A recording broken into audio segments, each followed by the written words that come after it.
Hello, bonjour. Aujourd'hui, on va parler du procès intenté par le prince Harry au Mirror, l'un des tabloïds. Ce n'est pas le seul tabloïd, mais cette fois-ci, il y a des audiences sur cette action-là contre le Daily Mirror. Le prince Harry n'est pas le seul non plus à avoir intenté le procès. Mais il se trouve en fait que un journaliste qui est juste quand il s'agit d'eux, a témoigné. Parce qu'il était dans ce groupe-là lorsqu'il y avait des écoutes téléphoniques. Il s'agit de Toby Scobie qui a témoigné et qui a dit en fait que lorsqu'il était au Mirror, lorsqu'il était un stagiaire en journalisme, on lui avait montré comment hacker des boîtes vocales, c'est-à-dire comment intercepter des messages vocaux en entrant dans le message de certaines célébrités. Donc, au tribunal, on lui a demandé si le fait qu'il soit proche de Harry et Meghan n'influence pas son témoignage. Et premièrement, il a expliqué qu'il n'est pas proche de Harry et Meghan, il n'a pas le numéro de téléphone, il ne leur a jamais parlé directement et qu'il les a jamais vus, jamais rencontrés. Il a dit en fait que ce qu'il fait simplement, c'est d'être juste et de faire des reportages justes sur Harry et Meghan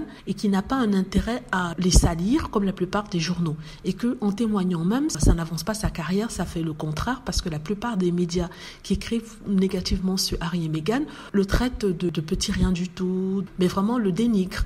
Alors que c'est un journaliste qui veut faire que son job. Il a aussi dit quelque chose d'assez intéressant. Il dit en fait que non seulement il n'a jamais rencontré le prince Harry et Meghan, mais lorsque ceux-ci étaient des membres travaillant de la famille royale, il n'était pas en contact avec eux non plus, il était juste en contact avec Jason Knopf. Et que c'est Jason Knopf qui lui donnait des informations par rapport au livre qu'il avait écrit sur Harry et Meghan. Il dit comme il n'a jamais parlé à Harry et Meghan, il ne connaît pas la teneur des conversations qu'ils ont eues avec Jason Knopf. Ça veut dire que Jason Knopf aurait pu avoir une ou deux conversations avec Harry et Meghan, mais après ça, on rajoutait des tonnes.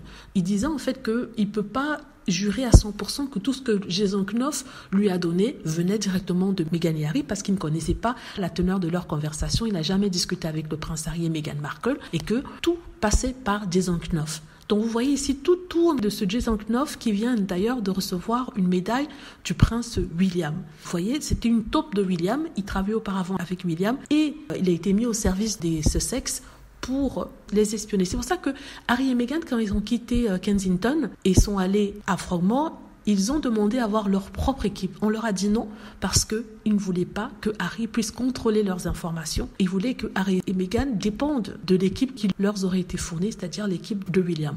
Et voilà, c'est à peu près ce qui a été dit. Le témoignage de Omid Scobie a révélé des choses au monde, notamment l'action de Piers Morgan, le fait que le Mirror intercepte des messages de célébrités, et aussi le fait que ce Jason Knopf-là n'est pas quelqu'un à qui on peut faire confiance. Parce que, comme je l'ai dit, il jouait contre les intérêts de Harry et Meghan. C'est-à-dire qu'il disait une chose à Harry et Meghan et allait dire une autre chose au Omid Scobie. Voilà, c'est la dernière information qui est sortie quant à ce procès-là et je voulais vous tenir au courant. Voilà, dites-moi ce que vous en pensez. J'espère que vous avez aimé la vidéo.